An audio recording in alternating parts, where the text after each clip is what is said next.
On lonely roads, in the shadow of the Carpathians, whispers still drift through the fog. A name, a figure, half man, half legend. He is not just a monster of teeth and blood, but the mirror of our darkest fears. This is the story of Count Dracula. In 1897, Bram Stoker gave form to centuries of superstition. He wrote of a man who was no man at all, stitched together from folklore, history, and rumor. A noble who drank the lifeblood of his people. A shadow that could slip into rooms like mist. A predator who turned charm into chains. Stoker's Dracula was not the first vampire tale, but it became the one that shaped them all. The novel captured a Victorian terror, the invasion of the foreign, the corruption of innocence, the collapse of order. Dracula's bite was not only of flesh, it was of the soul. The story begins with Jonathan Harker, a solicitor sent deep into Transylvania. His path wound through villages where doors slammed at sundown, and every glance carried unspoken dread. Locals pressed crucifixes into his hands, whispered prayers in languages he barely understood. At last, he reached a carriage that climbed higher and higher into the Carpathian Mountains. The forests closed in. Wolves howled as though they were escorts. And then, a castle on the cliff, jagged as the rocks it grew from. There, the Count awaited him. Tall, pale, gracious. But behind every word, a hunger stirred. At first, his host seems courteous.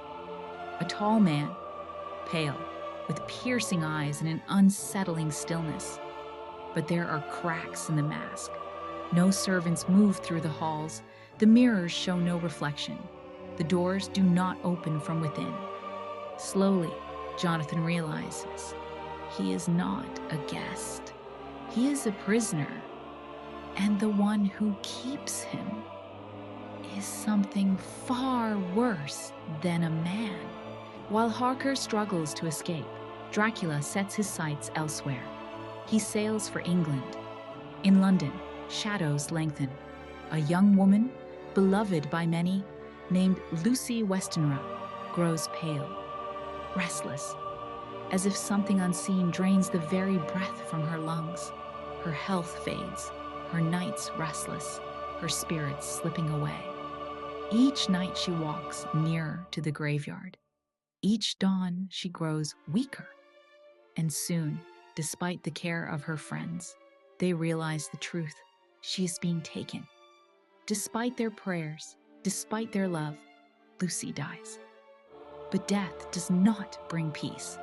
She rises again, no longer Lucy, but a vampire herself, fangs sharp, eyes hollow, hunger endless, feeding on children until Van Helsing and his companions drive a stake through her heart. The horror spreads, and with it, the hunt begins. It is one of Gothic literature's most chilling moments. Now aware of the evil they face, Lucy's friends gather. Jonathan Harker, Arthur Holmwood, Mina, and the fearless Dr. Van Helsing unite to hunt Dracula. They chase him into mist-filled forests and across stormy seas, from England back to Transylvania. Carriages thunder across desolate roads. Torches burn through endless night. Dracula does not run, he retreats. He carries with him not only the soil of his homeland, but the curse of endless hunger.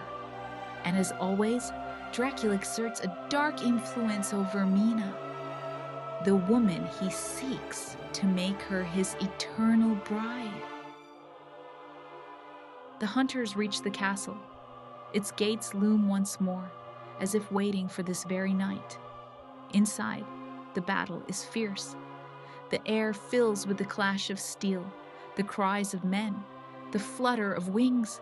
At last, the hunters confront Dracula.